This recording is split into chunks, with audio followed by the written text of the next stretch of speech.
Welcome to Tech Tuesday. My name is Abby Ritchie. I am here today with Charles Mann, and we're here to talk about how Accushield is using technology in so many different ways. But before we do that, I want to go ahead and run our intro.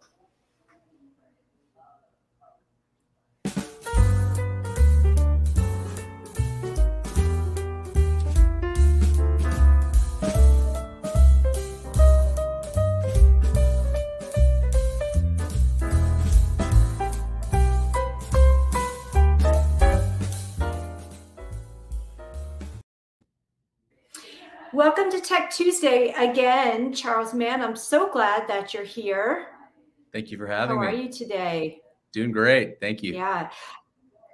I'm not in my regular office. Today we are at the Senior Living Foresight staff retreat in Las Vegas, and I actually had to shift my operation to the laundry room, which is totally different, but I'm A-okay with it. In fact, I kind of like standing up. It's like it's so much more active oriented, you know, kind of rethinking my whole desk situation. So welcome, Charles. Like, I'm thrilled that you're here. You know, I'm a vendor. I go into different senior living communities. You see me there.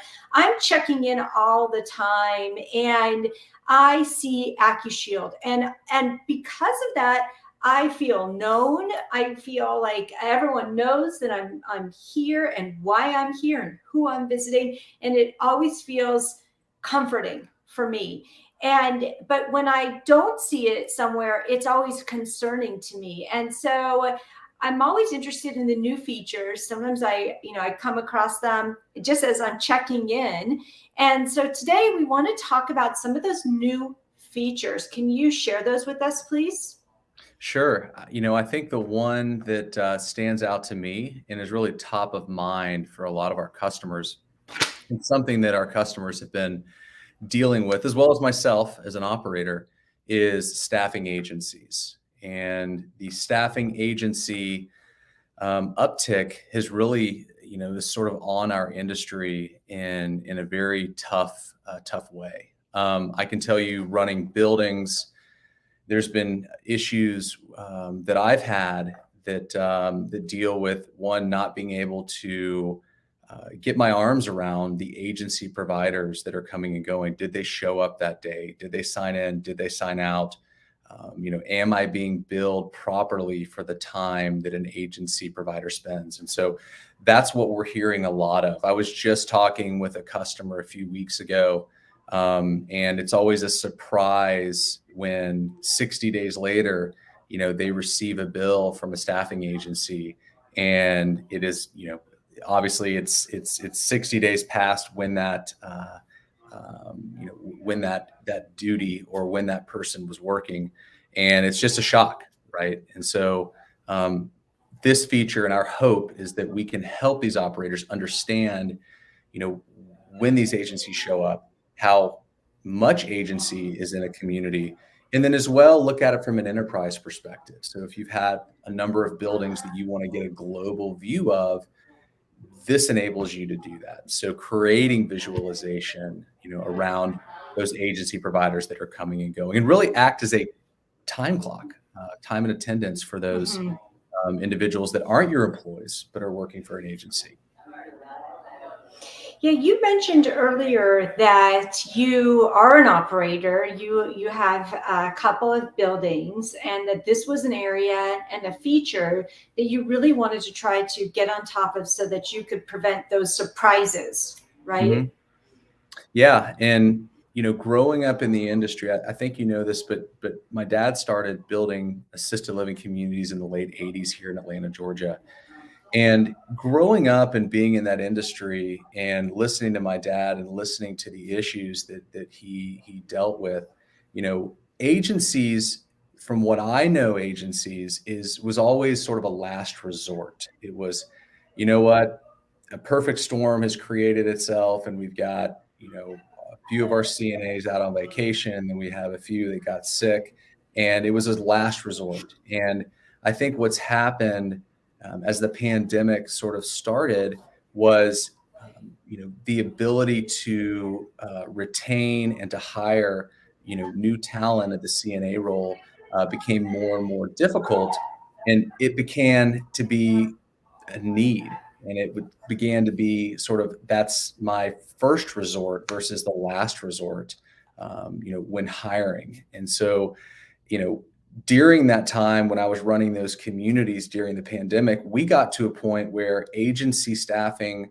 was had such penetration into our communities that we crunched the numbers and we just altogether stopped moving in residents to our buildings. We had to turn residents down because we could not support, from a clinical perspective or from a staffing perspective, the need. And if we had gone to a staffing agency, we pretty much were at the same place. And so we decided that we would just say, hey, you know what, we're not until we're able to hire additional full-time staff members.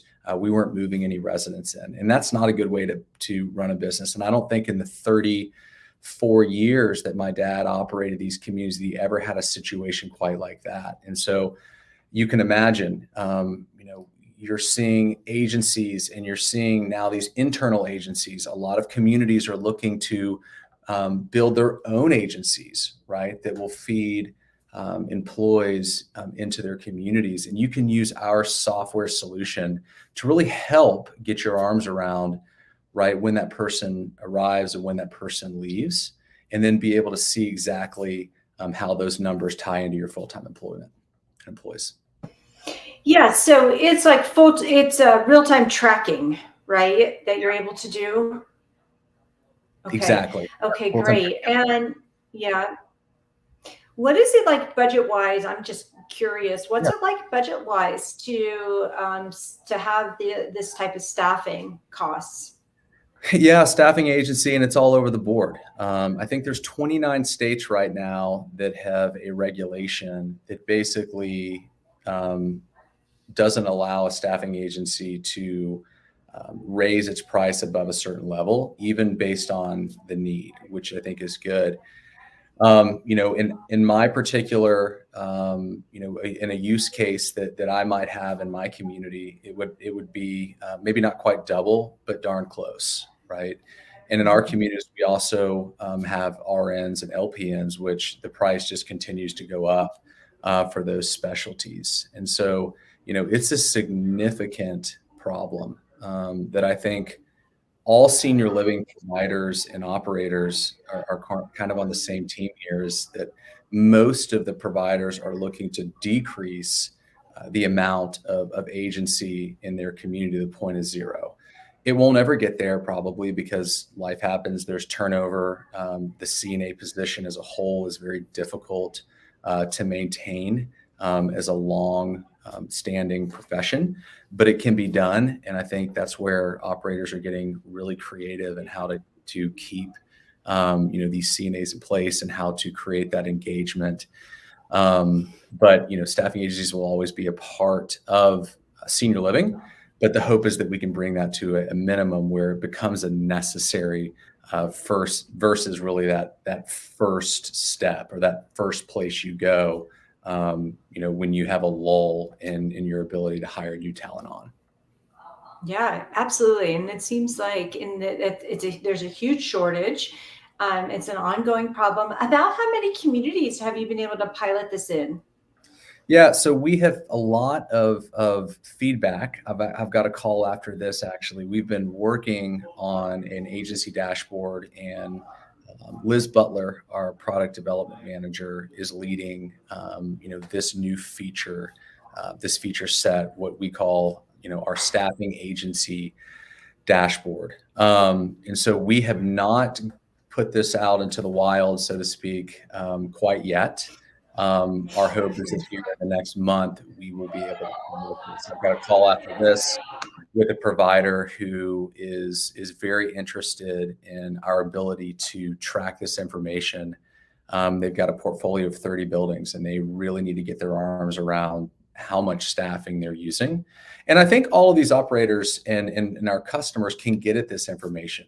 What we're trying to do is make it seamless, make it automatic, so they can very easily look at their dashboard, or get an email sent to them weekly with where they are from a staffing perspective across their entire portfolio. That's the hope.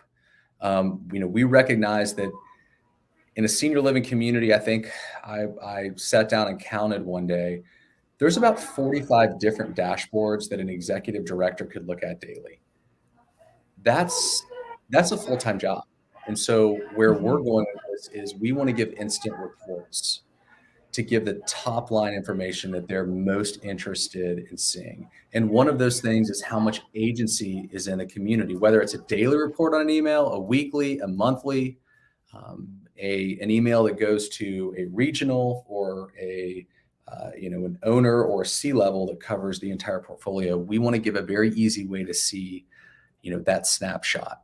I was actually looking at the data, and one of the publications came out and they did a survey of about 1,000 senior living operators, and 77% of them felt that agency and aging staffing of agency in communities was a problem and really was at a crisis level. And so I think you're seeing a lot of these agencies start to recognize that and put things in place to address it. And that's what we're trying to do.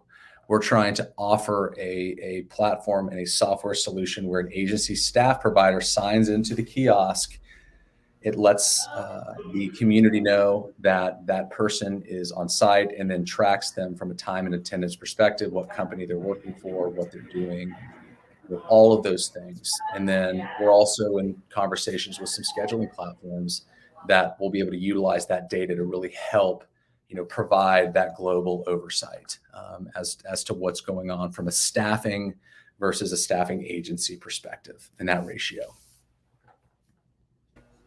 Yeah, I can only imagine how mind-boggling and depressing and shocking it can be to get those numbers in a delayed way. Right. I'm a small business owner and I have people who are working for me, and anything that's delayed is surprising, and you can't go back and track it at that point because it's so far back, right? Yeah. It makes it very difficult to plan and to budget when 60 days later, all of a sudden, a massive bill shows up and you're kind of like, gosh, it's not that you're saying this didn't happen, but that's an afterthought, right? And so that's a problem. And so, being able to see this now and being able to see this in real time and being able to get that report each week really helps you get your arms around it, budget, effectively knowing, what's coming. And so, that's another solution to this feature set of what Accushield is driving. What other features are you looking at right now to incorporate into this dashboard? Yeah. As far as just the dashboard goes, we're also looking at, and we actually have this out being piloted right now, and that is just a full enterprise approach to visitor, staff, vendor, and really entry management. And that is, our hope is that every person that enters a community would sign in at the Accushield kiosk. When doing that, that gives you a sense of process. It adds safety and security to your community, and it gives you the ability to report and monitor the individuals that come and go. One interesting part of our enterprise dashboard is the ability to report on self-employed private caregivers. Self-employed private caregivers are an absolute need and a must because they offer a low-cost alternative to using a home care agency, as an example. The problem with the self-employed private caregivers, they're not always credentialed in the same way. They may not have a up-to-date criminal background check. They may not have a verified TB test. They may not have signed the waiver of liability. They may not carry insurance. And those are risks that operators take to help their residents in the building age in place. But when you know the self-employed private caregivers that are in the building, it gives you the opportunity to identify those individuals, go to them separately, and make sure that they go through the same process that maybe a home care company would go to. And so that was really one of the reasons why we started Accushield, because when I was running and I was an executive director, in 2013, 2011 through 2013, I couldn't get my arms around the self-employed private caregivers that were coming and going into the communities. And this is really where that derived from, because we were capturing it on a paper sign-in book. You really didn't know if they signed in or signed out, when they were there, when they were leaving. And, my sort of idea was to create a digital process that prints a badge so that they signed in, and really get your arms around, that part of the business, which is self-employed private care. In addition, some of the larger companies have their own home care companies. They're looking for additional ways to add revenue to the bottom line in a community. And that's one way to do it, right? If you've got a lot of self-employed private caregivers, or you've got a lot of other agency home care in your building, to identify those individuals, to identify the residents they're serving, and then have a conversation potentially with that resident as to the advantages of having and utilizing the community in-house home care. And so we work with a lot of communities to help them get their arms around, what other home care agencies are in our community that are really in competition with the services that we offer. And so Liz Butler is also our product development manager here, is working on an enterprise dashboard that brings in all those components, right? And it helps some of these operators that have their own home care company really see where, some of those dollars that are being spent on home care are going. So that was a mouthful. Yeah. Very passionate. I think Service levels. yeah, I can tell. And for me, a lot of people, especially here as we're at the retreat, we hear so often that there are people who come up with technologies, there are vendors, and they really and truly do not spend any time in the community, seeing what's happening in the community. You may have this wonderful piece of technology, but if you haven't spent a significant amount of time with residents and at a community and seeing the ins and the outs and how everything that is there is so interconnected and dynamic, then your technology really isn't effective. But one thing I love about Accushield, one thing I love when I talk with you, is that you're in it. You're in it. You know what's happening there, and so you have a first-hand account of what's happening within the community. It's so vital.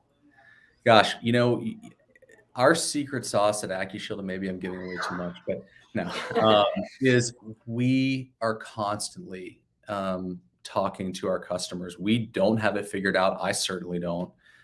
But the more conversations we have, the more ideas that we're able to garner from the folks that we work with is our gold.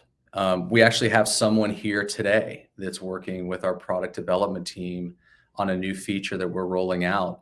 And that is a big part of what we do. We love feedback, and we act on feedback. And so we get a lot of it, some really awesome and some, interesting, but our customers really know what's going on in buildings, and that has been our secret sauce since day one. If you go to our website and you're able to see the comments that, a number of our customers have left, that is everything, right? That reference cell, all of the case studies that have been written, by our customers about a feature set that we offer. That's what I think moves the needle for us, and we'll continue to do that and continue to go after new products and develop new products based on our feedback. So thanks for recognizing that. That means a lot, Abby. Yeah, absolutely.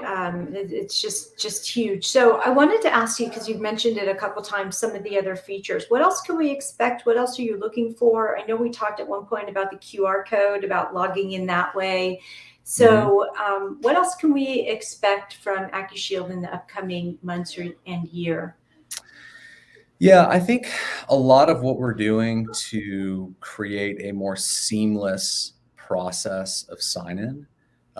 That's a big part of what we do and what we're working on. The hard part is trying to figure out a way to sign people in faster without compromising privacy.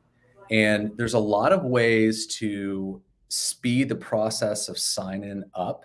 One would be a retina scan or a facial recognition or a palm scan or a finger scan. The problem with those is the legalities behind them. And if you are capturing consent, how long are you storing the data? We have taken the approach that we're just not there yet as a society to capture that information, hold that information, store that information, because the legal potential issues there are staggering. And so what we've done is created a more simplistic process designed for senior living. And so maybe somewhere down the road we'll get to that, but the technology's there. It's just, we believe it's tough to manage, and the legal part of that, and does it recognize different types of people, seniors that age faster, their face potentially in certain cases, it ages faster, and does it remember them? And so we're just not there yet with the technology. And I think that what we're focusing on is really partnering with other companies with integrations. As an example, we have some really interesting and powerful integrations with Kronos and ADP, and VoiceFriend. And, we've built out our integration list that is really remarkable. And TK and Jeanette and the folks on our team that have really driven that, it has been, I think, a really strong initiative for us moving forward. So there's a lot of new products, some of which I really want to talk about right now, but we're still in the development of those, is still talking to customers. But we have about 5 new products that are going to be available, some of which tie into Accushield, some of which everything ties into the Accushield platform, but other potential layers to our product that I think will be beneficial to what we do. So some exciting times ahead. And again, to your point, it is all about feedback from our customers. That is our number one thing that we're doing, is talking with our customers, understanding their pain points, and trying to address those.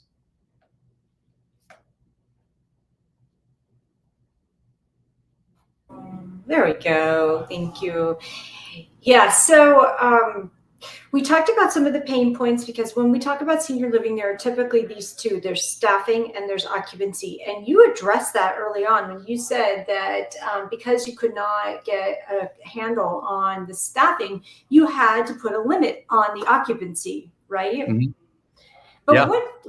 what happens otherwise? Otherwise, you bring in new residents to a community, and you continue to bring in the staffing without realizing the impact that that's having. So it's sort of like completely counterproductive to your goals, right? As an operator.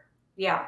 Okay. Yeah. And that was that. You're exactly right. So, there's a kind of an inflection point where you bring in as many residents you can, with how much staff you have to manage, right? And to effectively care for that loved one.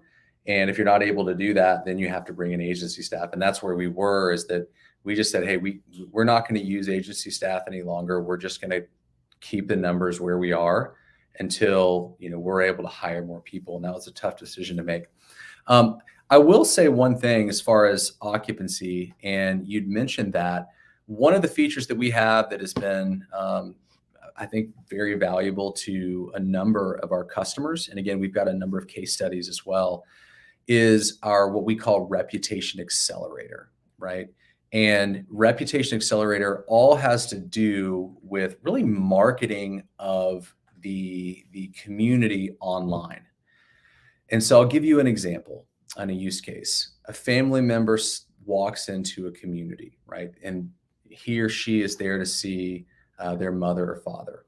And they sign into the kiosk, and they print their badge, and they tell you who they're going to see. And they begin to be tracked via the software, right? How long are they there until they sign out? So that individual goes to their mother or father's room, they visit, an hour later, they leave, they go to the kiosk and they sign out. And during that sign out process, there is, yeah, did you have a question? Because I'll be honest with you, I don't always sign out. I just leave, Yeah. right? Like Yep. I'm like, all right, Yep. I'm here, goodbye, And Yep. so how challenging is that then if not everyone is signing out or that's not being enforced? Like, what good is it to sign in the? I know why it's good to sign in, but if that sign out's not being enforced, and really, Yeah. I don't see it being enforced in the majority of the places I signed into. So we're doing two things.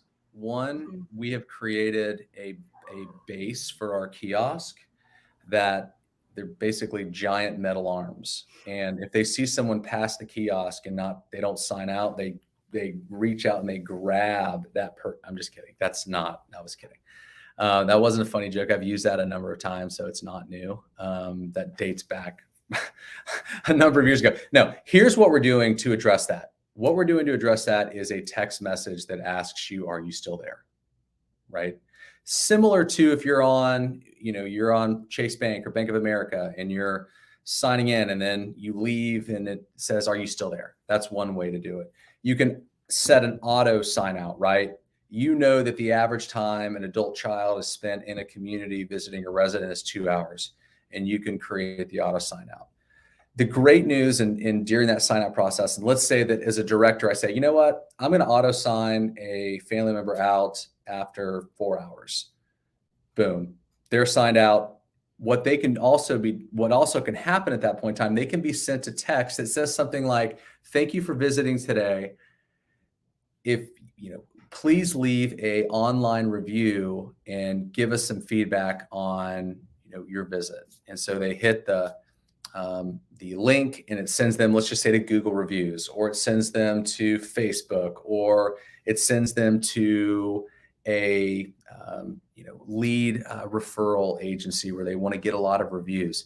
All of those things can be done. And so this feature called Reputation Accelerator, it just amplifies the number of online reviews that a community can get. And as we know, once you get to that 100 per year on Google reviews, you sort of start to ramp up as far as that SEO goes and being recognized as a reviewed community. And so that's what we want to help our customers do, is to garner more really good feedback. Sometimes the feedback, I'm sure, and it happens to almost all communities, you get someone who's left a review that's not great. Best thing you can do is immediately respond in kindness. Two, get a bunch more really good reviews, right? Those are the two things. And so generally speaking, when you ask for a review, it's less likely to be negative. And those are sort of some of the stats, that we have. We've had some awesome success stories. We've had communities that have installed this, and 30 days later, they've got, an additional 45 really good, really positive reviews. And so that's a big part of what we do. Also, we've got communities that want to get really good Glassdoor reviews. And so people like a CNA that sign in and go through the health screening process, we can do the same for them. We can send them a link, right, and automate that to go and leave a review on Glassdoor. So all those things are really good for the community. And they say something like 89% of consumers look at reviews online before going to a community, right? So they'll go to the website and then they'll go look at reviews. So it's almost as good as word of mouth.